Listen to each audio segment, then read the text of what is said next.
il y a une dialectique entre le droit et la sociologie.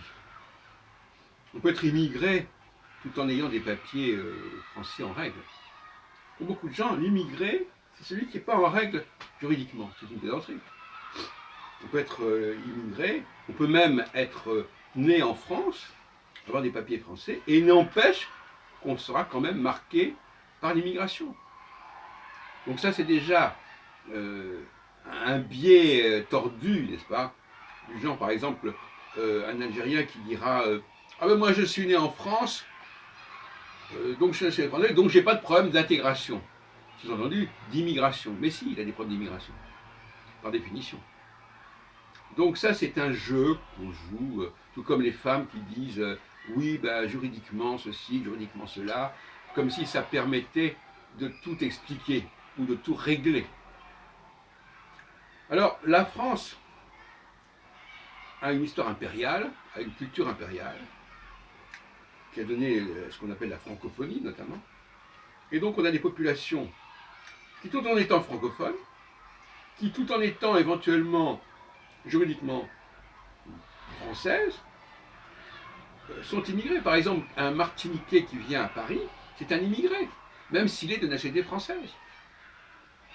Il est ici parce que aussi un problème racial qui intervient par-dessus. Donc il y a toute une rhétorique de l'immigration qui essaie de donner le champ, de fausser la discussion, etc., qui n'est pas saine et à laquelle il faut mettre un terme. Alors, donc je vais parler de ces questions-là. On s'était débattu hier à la réunion de Manitou l'Hébreu, où j'avais déjà commencé à faire des commentaires et des discussions. Comment vivent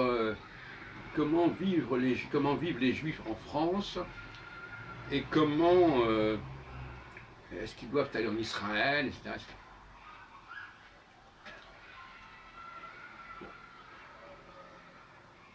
Alors il y a la question de l'Aliyah. L'Aliyah, on nous dit voilà, moi puisque j'arrive en Israël et que je reçois la nationalité israélienne, je ne suis pas un immigré. C'est hallucinant d'entendre des propos pareils. Je ne suis pas un immigré puisque je reviens vers le pays de mes ancêtres. Mais même quand on revient vers le pays de ses ancêtres, on est un immigré. Quelqu'un qui est arrivé dans un pays où ses ancêtres sont sortis, eh ben, il va devoir s'adapter au pays tel qu'il est aujourd'hui, et pas tel qu'il pouvait être il y a 2000 ans. Donc il y a toute une rhétorique assez pénible à entendre, même assez toxique à supporter, de contre-vérité, de faux semblants, de déni, et c'est là-dessus que nous allons parler dans les prochaines vidéos.